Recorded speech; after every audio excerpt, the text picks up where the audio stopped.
Merci de réitérer votre confiance en Cherif La Télévision. Bienvenue dans l'actualité nationale et internationale de ce lundi 18 mars 2019. L'imam Kassoum Zoumana Traoré et ses disciples ont rendu une visite de courtoisie au guide spirituel des Ansar, Seyd Cherif Ousmane Madani Haïdara. Objectif, formuler des vœux à son endroit et le féliciter pour ses efforts au rayonnement de l'islam. C'était le samedi dernier à Bangoni Djanguinebougou, dans la grande mosquée chérifienne. Reportage Loutou Sidibé avec le commentaire de Moussa Fomba.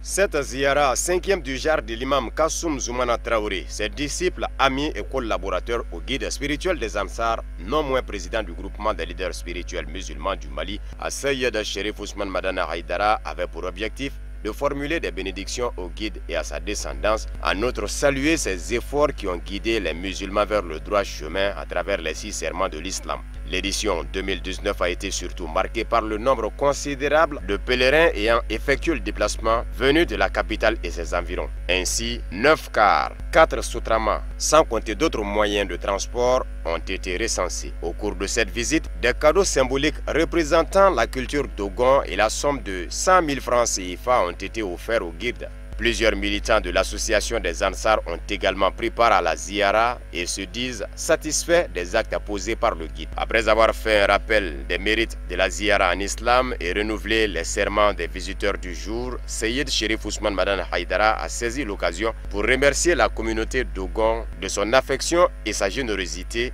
à son endroit et en faveur de sa famille. La cérémonie a pris fin par des bénédictions. Vivement l'édition 2020. Alhamdulillah. Amin, la section Adema PASJ de la commune 1 du district de Bamako a effectué sa rentrée politique ce samedi 16 mars au centre multifonctionnel de Doumazana. La cérémonie qui a enregistré la participation effective des militants, amis et sympathisants ainsi que des membres du bureau exécutif national était présidée par Tiemogo Sangaré, président du parti. Reportage Amadoun Diallo, Draman Malé. Cette rentrée politique se tient à un moment où la décrispation politique est enclenchée dans notre pays pour trouver une issue favorable à la crise. Dans son discours introductif, le secrétaire général de la section a fait l'état des lieux du parti dans sa commune. Nous respectons tous les critères aujourd'hui. Nous avons une section, nous avons 8 sous-sections donc, dans les 8 quartiers de la commune et nous avons 41 comités qui sont en train d'être portés à 53 comités d'ici 2 semaines.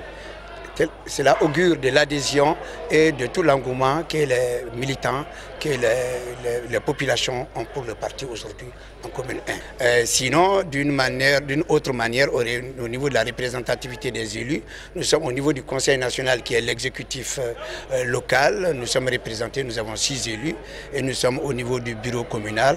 Nous partageons aujourd'hui la gestion de la cité. Et nous sommes dans toutes les commissions de travail de la mairie et nous gérons en même temps aussi une mairie secondaire, celle de Djelibougou en l'occurrence. Dans leur intervention, les jeunes de la commune 1 du district de Bamako ont exprimé leur disponibilité entière à accompagner le processus de réconciliation nationale au Mali. Il faut obligatoirement la réconciliation, il faut l'attente, il faut le pardon, il faut le dialogue sincère.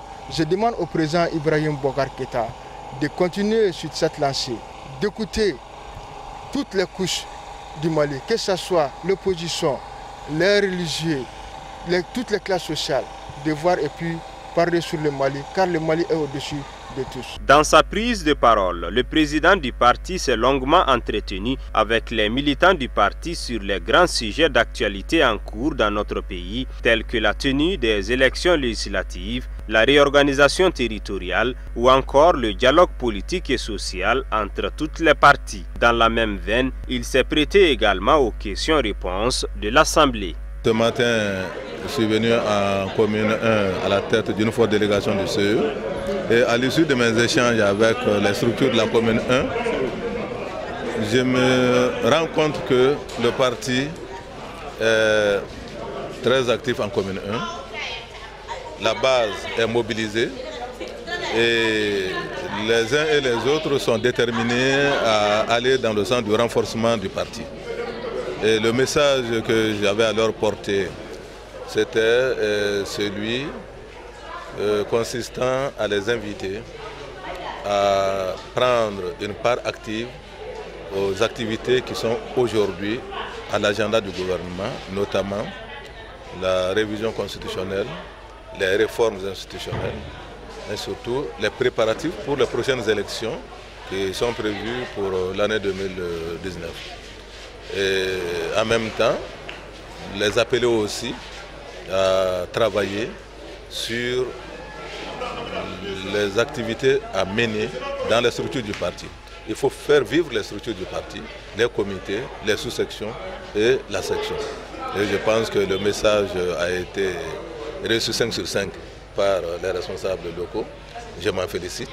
Et j'ai également constaté qu'il y a une bonne mobilisation, ce qui ne fait que confirmer l'inscription, l'état des lieux qui a été fait par le secrétaire général, à savoir le camarade Wali Diawara.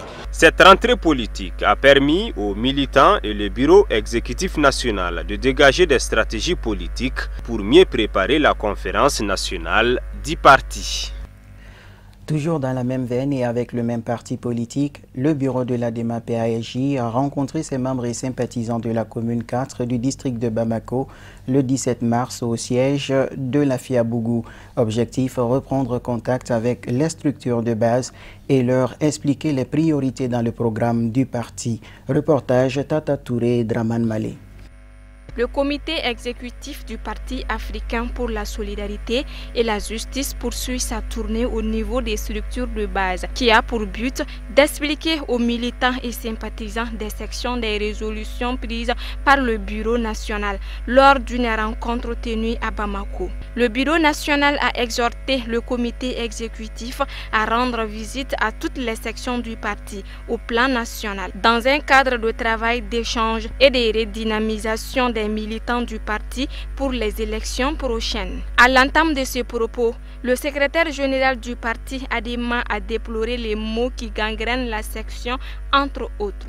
Le mauvais fonctionnement des sous-sections et comités liés à la non-tenue régulière des réunions statutaires pour certains d'entre eux et le non-paiement des cotisations. Le secrétaire général a parlé de notre rôle dans l'Alliance Ensemble pour le Mali. Cette alliance-là, nous faisons partie de ceux qui l'ont créée. Nous avons signé le document portant création de l'EPM à Maeva Hotel au mois de mai 2018. Et nous l'avons signé dans le sens de transformer, nous avons voulu transformer notre accompagnement politique en accompagnement électoral. Nous avons décidé donc d'accompagner pour un second mandat le président Ibrahim Boubacar Keïta. Et vous savez combien nous avons fait la campagne. Nous avons fait la campagne partout dans le Mali, partout dans le Mali. Et le parti était présent partout dans le Mali. Notre président d'ailleurs a accompagné le président de la République partout dans le Mali et même à l'extérieur. Donc c'est pour vous dire que nous faisons partie de cette alliance, mais ne croyez pas que nous sommes des observateurs. Nous sommes des hommes inutiles. Nous travaillons avec les autres camarades. Et c'est ça qui fonde nos relations avec les autres partis. Camarades du CE, je dois rappeler que l'ADEMA est de nos jours la troisième force politique en commune 4 avec 6 conseillers municipaux contre 9 pour l'alliance RPM-UMRDA et 9 pour le parti Yelema. C'est dire qu'en dépit des vicissitudes de la vie politique, l'ADEMA se porte de mieux en mieux et demeure une des forces de proposition et de mobilisation incontournables en commune 4. Camarades, l'arbre ne doit cependant pas cacher la forêt. La section 4, à l'instar sûrement d'autres sections du parti, est malade. Cette maladie se manifeste entre autres le manque de registre de comité, le non-paiement des cotisations statutaires par des responsables du parti. Camarades du CE, tout n'est pas sombre. De nos jours, notre section dispose d'un mouvement de femmes dynamique et qui incarne dans les faits les valeurs de solidarité si chères à notre parti. Je voudrais que vous fassiez un banc à nos femmes. Le secrétaire général de la section 4 du district de Bamako s'est d'abord réjoui de cette initiative du Bureau national de rencontrer les militants à la base. Il a remercié les hauts et responsables présents à la dite rencontre avant d'affirmer que le parti de Label se porte de mieux en mieux dans sa commune et demeure une force incontournable. L'ADEMA a été un maillon essentiel dans la victoire à l'élection présidentielle en commune 4. À laquelle élection, faut-il le rappeler, la commune 4 a obtenu le meilleur score dans le district de Bamako. À l'occasion des élections législatives reportées, signalons que le parti ADEMA APSJ dispose d'environ 35 comités répartis entre les 8 sous-sections. Le mouvement pour le Mali a procédé à la mise en place de son bureau en commune 4 du district de Bamako. La cérémonie qui a eu lieu ce samedi 16 mars était placée sous la haute présidence de l'honorable Hadi Nyangadou, nommé président national du MPM. Reportage avec le commentaire de Amadou Diallo. C'est avec l'exécution de l'hymne national que commence cette cérémonie. À moins d'une année d'existence, le mouvement pour le Mali entend apporter sa pierre dans la construction nationale à travers une politique qui lui est sienne. Pour l'occasion, il a été procédé à la lecture et à la validation de la liste du bureau MPM de la commune 4, composée de 80 membres avec comme présidente Mme Koumba Cheikh Diawara, qui se dira consciente du grand défi qui attend son équipe. Nous sommes la première section à être mise en place dans ces partis-là. Bon, il y a beaucoup d'actions, peut-être il y a des châteaux d'eau, il y a des emplois pour les jeunes, il y en a assez quoi, vraiment. Le président du mouvement pour le Mali, l'honorable Hadi Nyangadou, a invité les membres de la toute première section MPM sur le territoire national à l'union sacrée pour bâtir un Mali solidaire et émergent. Bon, nous ferons ce que nous pouvons, nous ferons avec les Maliens et nous sommes vraiment sûrs que les Maliens ont compris ce que nous voulons faire, parce que nous voulons faire la politique autrement et objectivement, avec nos valeurs, avec les réalités de notre pays. Donc je pense que les Maliens ont bien compris et c'est sûr que dans les jours à venir, nous allons couvrir le Mali, Inch'Allah. Pour agrémenter cette cérémonie de mise en place du bureau MPM de la commune 4, le public a eu droit à des prestations musicales et artistiques. Dans la ferveur des activités commémoratives du 8 mars, Journée internationale de la femme, le club Sorop Mix Lumière Bamako a organisé une conférence débat sur l'éducation, le rôle et la responsabilité des femmes. Plusieurs autres sujets ont été débattus lors de cette conférence qui s'est tenue à Sébenikoro. Suivons ce commentaire de Marietou Diallo. Se retrouver entre membres du club Sorop Miss, se retrouver surtout entre femmes pour parler de la vulnérabilité de chaque fille en milieu scolaire, c'est aussi une manière de célébrer la Journée internationale de la femme le 8 mars. Associations féminines existant dans le monde entier, le club Sorop Miss et Lumière Bamako entend réaliser des sessions de plaidoyer acquis des droits pour chercher des solutions aux problèmes auxquels est confrontée l'école malienne. Occasion pour la présidente de l'association d'interpeller chaque femme à prioriser l'éducation de ses enfants. Nous avons eu beaucoup d'informations et on s'est rendu compte qu'au niveau du Mali, il y a beaucoup de problèmes dans le cadre de l'éducation des filles. On constate qu'il y a plus de 500 écoles qui sont fermées de 2012 à maintenant et que des milliers de filles ne partent pas à l'école. Donc, elles sont livrées à elles-mêmes et cela nous pose de grands problèmes. Déjà, nous, à travers le cartable Soroptimis, nous avons financé 365 filles et on souhaite continuer cette activité-là. Et la conférence d'aujourd'hui nous a permis de voir quel autre secteur nous pouvons toucher, toujours dans le cadre du cartable et aider les jeunes filles dans le cadre des projets d'éducation. Donc nous avons compris qu'aujourd'hui, ce n'est pas seulement le cartable qu'il faut donner aux filles, mais surtout qu'il faut contribuer à l'éducation à travers des sensibilisations, l'information et la formation des filles et des mères par rapport à tous les maux de notre société aujourd'hui. À l'issue des échanges, beaucoup de recommandations ont été faites. Des attestations de reconnaissance ont été décernées à certains membres du Sorop Miss qui ont œuvré pour la bonne marche de l'organisation. Pour rappel, le club Sorop Miss est un mouvement volontaire de femmes qui travaillent jour et nuit pour améliorer les conditions de leurs pairs. Toujours dans le cadre des festivités du 8 mars, les femmes leaders de la commune 1 du district de Bamako ont organisé un espace d'échange pour évoquer les perspectives et défis de leur organisation. Le thème de cette année est l'autonomisation des femmes et des filles à travers l'engagement de tous contre les violences basées sur le genre. L'événement était parrainé par le maire de la commune 1 du district de Bamako. Reportage Sadio Sidibé, Draman Malé. Comme chaque année, depuis l'avènement de la Journée internationale des droits des femmes instituée par l'ONU, le monde féminin commémore cette journée partout à travers le monde. C'est pourquoi cette organisation féminine composée de plusieurs associations sont venues des 9 quartiers de la commune 1 du district de Bamako pour célébrer ensemble le 8 mars.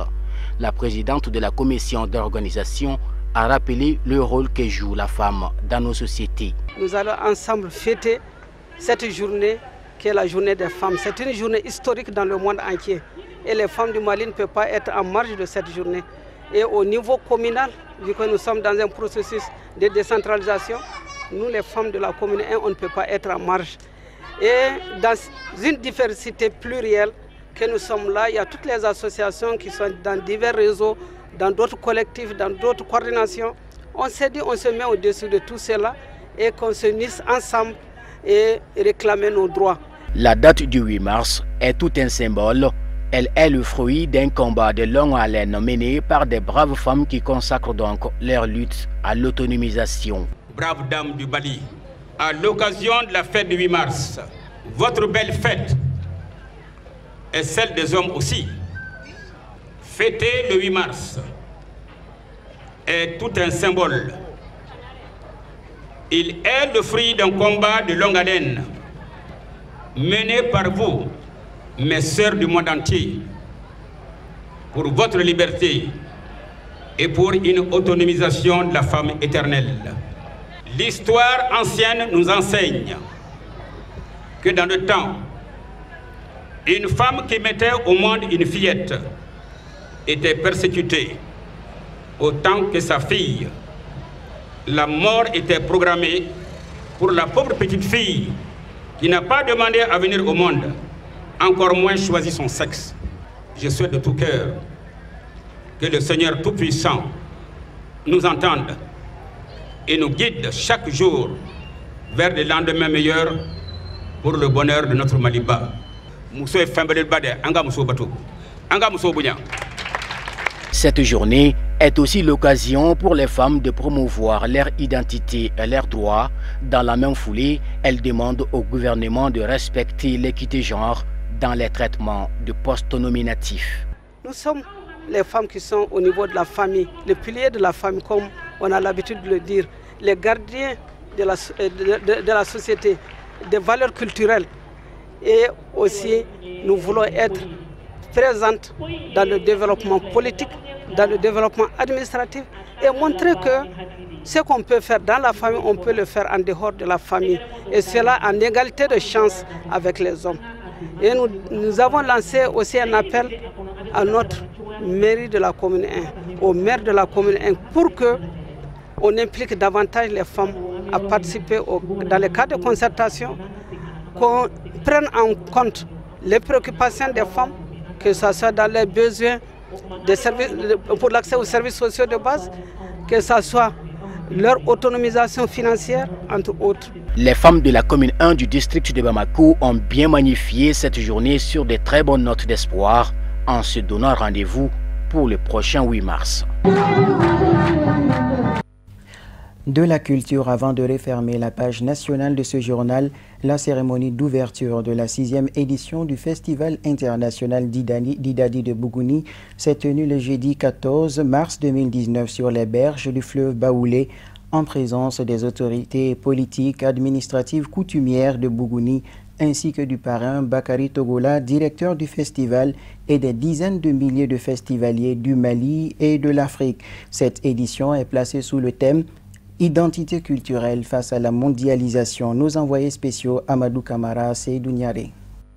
Après la réussite de l'édition précédente, qui a tenu toutes ses promesses, sous le signe de la valorisation de la culture, les organisateurs du Festival international d'Idadi ont mis les paquets pour que cette 6e édition soit une véritable fête de la culture. Cette année, en plus des concerts, des conférences débats, des forums sur des thèmes d'actualité, des expositions, vente de photos d'art, visite des sites touristiques et des activités de sensibilisation juvénile. Il y a de cela un an jour pour jour, nous étions tous réunis à Bougouni pour l'ouverture de la 5e édition du Festival international d'Idadi. Et nous nous sommes promis de fêter la 6e édition sur le nouveau site du festival. Monsieur le chef de cabinet, chose promise, chose due. Aujourd'hui, nous y sommes. Cette ouverture qui marque le début des travaux de la 6e édition marque la fin d'un premier quinquennat qui avait comme objectifs globaux l'implantation durable du festival et la recherche de partenaires. Le parrain de cette 6e édition, qui n'est d'autre que M. Bakary Togola, très ému de la tenue de ce festival à Bougouni, s'est dit très heureux de parrainer ce festival d'Idadi et félicite les promoteurs pour avoir initié cette rencontre annuelle de la culture. Je pense que je suis très impressionné. Impressionné d'abord parce que on a commencé ici ensemble. Et c'est la 6e. Un enfant qui a 6 ans, ça veut dire que c'est un enfant qu'on doit le surveiller. Parce qu'il ne peut rien faire pour lui d'abord même.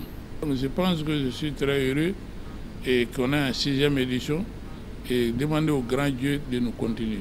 Donc je remercie tous les organisateurs. J'ai dit, je suis très heureux dans mon cercle de Kéléa jusqu'à Bougouni. Il y avait un accueil important pour moi. Et c'est ça qui est le plus important d'un homme. Parce que si Bamako dit que je suis bien, tout Kaï dit que je suis bien. Si mon cercle Bougouni ne dit pas que Bagartoula est bien, ça veut dire qu'il y a quelque chose qui me manque. L'objectif de ce festival d'Idadi est de promouvoir les patrimoines culturels et artistique du cercle de Bougouni à travers les activités de sensibilisation, de formation et de création de revenus au profit des populations de Bougouni, notamment des jeunes et des femmes, tout en renforçant les liens culturels entre artistes. Après cette 6e édition du festival d'Idadi de Bougouni, je crois qu'au nom du ministre, nous remercions très chaleureusement la population de Bougouni qui, à la 5e édition, ont porté tout l'honneur au ministre Dr Nango pour parrainer l'événement. Et nous voilà la 6e édition, encore on l'a fait honneur, il est le président d'honneur. Donc c'est pour dire que peut-être l'année prochaine il serait un acteur, sinon un actionnaire principal de ce festival. Le festival est initié par M. Seydou Coulibaly et ses partenaires dans le souci de perpétuer l'emblématique instrument de Didadi qui fait la fierté du Bani Manikou, Bani Mounouché. Durant 3 jours, nous allons découvrir ou redécouvrir les talents des virtuoses de cet instrument venus d'ici et d'ailleurs. À l'évidence, ce sera de grands moments de réjouissance. A noter que cette rencontre va contribuer à la promotion et la sauvegarde de la culture afin de mieux vendre la destination Bougouni. Durant 3 jours, les festivaliers ont eu droit à des conférences débats, des visites touristiques, des concerts live et des visites de stands.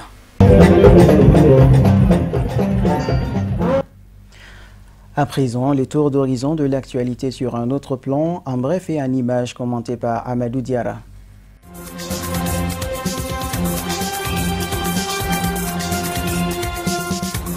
Le centre de notre pays, encore touché par une attaque sanglante avec un bilan faisant état de 21 soldats maliens tués. Les faits se sont déroulés ce dimanche à l'aube dans le camp militaire de Djoura où les forces armées maliennes ont riposté contre cette opération qualifiée d'acte terroriste d'envergure menée par un déserteur de l'armée régulière malienne, l'ex-colonel Ba Ag Moussa alias Ba Moussa Diarra, qui a rejoint les rangs du djihadiste Iag Ag Ali. Après plusieurs heures d'intenses combats, les forces armées maliennes, aidées par les renforts aériens et terrestres, ont fini par prendre le contrôle de la base militaire de Djoura. Le gouvernement du Mali a présenté ses condoléances aux familles des victimes après avoir dénoncé cet acte barbare et odieux.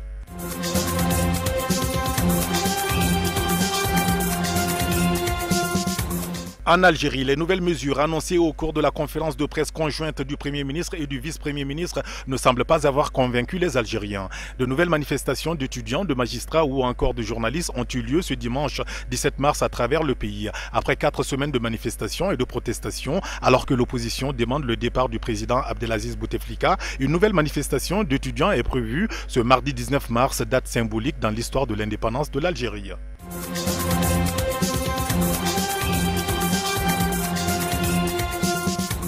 La crise libyenne encore au cœur des préoccupations, alors que l'ONU a annoncé le 28 février dernier un nouvel accord entre les pouvoirs rivaux sur les élections. La donne politique reste bien la même, tandis que sur le terrain militaire, le maréchal Khalifa Haftar continue de monter en puissance. L'année dernière, lors du sommet organisé par le président Emmanuel Macron, le 29 mai à Paris, les principaux acteurs du pouvoir libyen s'étaient déjà engagés à tenir des élections générales, en s'entendant même sur leur organisation avant le 10 décembre 2018. D'un point de vue politique, la situation reste figée. La Libye reste toujours déchirée entre les deux pouvoirs rivaux.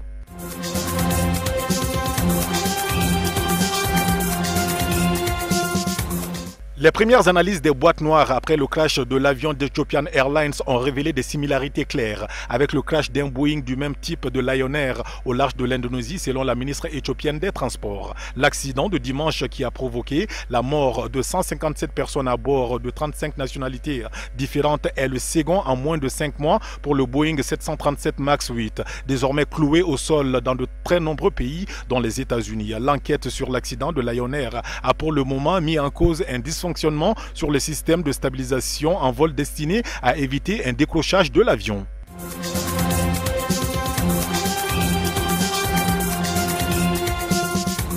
En Gambie, le chef de l'État Adama Barrow a débarqué son vice-président Ousseynou Darboe, l'ancien opposant historique au régime de Yahya Jammeh. Dans la foulée, 2 des ministres ont été également limogés suite à des tensions au sein de la direction du parti dont le président est issu. Les relations se sont toutefois détériorées ces derniers mois entre le chef de l'État et l'UDP, première formation du pays qui soupçonne Adama Barrow de vouloir transformer un mouvement de jeunesse entièrement acquis à sa cause en parti politique et d'en faire une rampe de lancement pour une candidature à la prochaine élection présidentielle.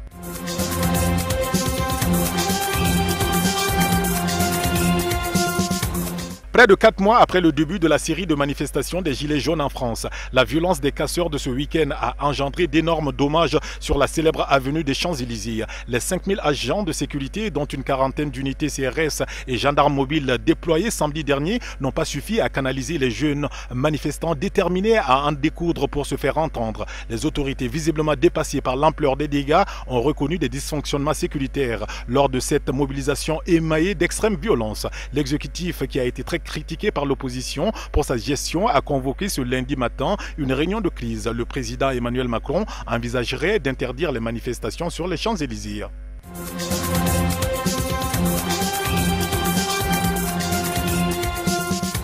Et enfin, les Pays-Bas ont été également touchés par un attentat terroriste ce lundi 18 mars. Des fusillades ont éclaté en fin de matinée à Utrecht, au sud-est d'Amsterdam. C'est en particulier un tramway qui a été visé et a focalisé l'attention des enquêteurs. Au moins un homme a tiré sur les passagers au hasard, faisant au moins un mort et de nombreux blessés. De sources concordantes, ces tirs auraient été coordonnés avec d'autres fusillades ailleurs dans la ville, selon le patron de l'antiterrorisme. La police d'Utrecht a demandé à tous les habitants de rester confinés chez eux. Les écoles, commerces, bâtiments administratifs sont fermés, les transports sont interrompus. Le tireur du tramway qui serait toujours armé a pris la fuite et serait activement recherché.